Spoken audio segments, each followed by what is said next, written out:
με αυτό. Σάβα, κάτι έχει πολύ τίμη. Δεν ξέρω, βάζει τσέντη. Εδώ θα γίνει το μεσημέρι. Το άλλο μας έτυχε. Και σκόνη κόκκινε. Το άλλο είχα πετύχει πολύ τίμη, σκασμός. Είχα πετύχει το άλλο. Πίσω δεν φωτίζεσαι. Τι να την κάνω, με έφτιασε. Πίσω δεν φωτίζεσαι. Αυτό με τα μοντέλα. Το next top model. Με την καγιά, 3 φορές το είδα. 3 μήνες πήγα στο μουσική Αντώνης. Κάθε βράδυ έβλεπα την καγιά στον ύπνο μου. Με έλεγε κοντή χοντρικιά τσούμπαλη. Ξύπναγα καταϊδρωμένη. Όταν ξανακοιμόμουν, έβλεπα το τρίφωνα. Το τρίφωνα που κυνήγαγε με ένα ψαλίδι, με μια φούξια βαφή. Μέχρι το τσιγάρο έκοψε, σας το κίσω μια. Ξέρετε τι είναι να σε κυνηγάει όλο το βράδυ ο τρίφωνας για να σε πάψει φούξια. Ο τρίφωνας ο Σαμαράς, όχι ο άλλος Σαμαράς. Ο Αντώνης. Ο Αντωνάκης, αυτός είναι καλός. Αυτός είναι γλυκός. Αυτός είναι... θα σε πετάξω έξω. Αυτός είναι υπέροχος. Από τον είδα στον ύπνο μου δεν μίλαγε. Νόμιζα ότι κάτι είχε μαζί μου. Μετά κατάλαβα ότι είναι το φυσικό του. Αυτό δεν το είπα. Του λέω εσύ δεν πρέπει να είσαι έτσι. Εσύ είσαι αρχηγός αξιωματικής αντιπολίτευσης. Κάτι πρέπει να κάνεις. Να έχεις πιο πολύ τιμή, πιο πολύ τσαμπουκά, να τη λες. Σε ποιον δεν τη λέω. Στο Γιωργάκη, αυτός είναι πρωθυπουργός. Εξαφανίζεται. 14 όνειρα αργότερα. Έρχεται και μου λέει, θα σου πω εσένα. Εγώ δεν έχω πρόβλημα με τον Γιωργάκη, με αυτόν είμαστε φίλοι, είμαστε και συμφοιτητές στο σχολείο. Με αυτήν έχω πρόβλημα, τη χαμένη, την τώρα. Δεν πρόλαβα να το απαντήσω γιατί εκείνη τη στιγμή παρακολουθούσα τον Τσίπρα που διαφωνούσε με την Παπαρίγα. Ναι, είχαν μια έντονη διαφωνία για το ποιος είχε διαφωνήσει πιο πολλές φορές στην προηγούμενη διαφωνία της Βουλής. Δεν είχα καταλάβει για ποιο λόγο διαφωνούσαν, ότι βέβαια δεν έχει σημασία. Λέω να σας ξυπνήσω τώρα, πάω να κάνω καμιά δουλειά και ποιος με προλαβαίνει.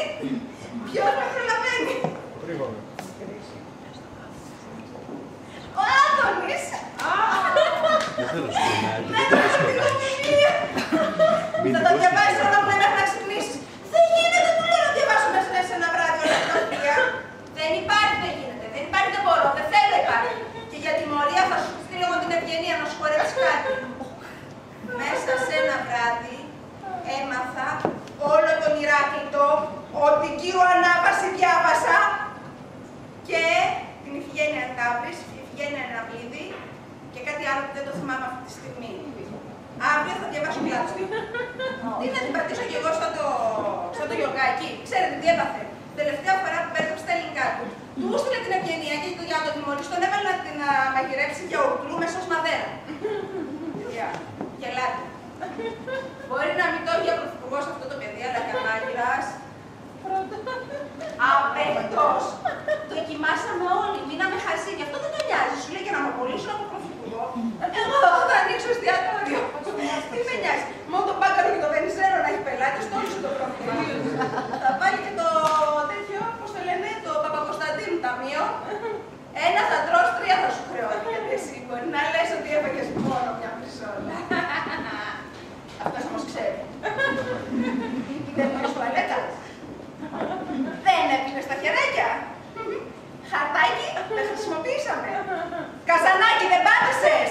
Το καθρέφτη δεν το χρησιμοποίησες. Τσάμπα είναι αυτά. Και άμα τυχόν φοράς καπέλο, στο χρέος ημιμέτριο. Έτσι τους κλείσαν τους δελφούς. Τους έστειλε την πολεοδομία και το σκόρε μαζί. Αυθαίρετο, με παράνομο νόμο ημιυπέθριο. 2 εκατομμύρια ευρώ πρόστιμο. Δεν βγαίνουν οι άνθρωποι, το κλείσανε. Πιάσανε και τη θεία εκεί πέρα, στην αρχή της κόψανε πρόστιμο γιατί κάπουζε. Μετά της κόψανε πρόστιμο, μας έψανε. Όχι, δεν είχε τελειώ παροχής. Πήγε τραπεζάκι έξω. Λοιπόν, δεν είχε δελτίο παροχής. Την ώρα που μας έβανε, έτσι, φώνασε.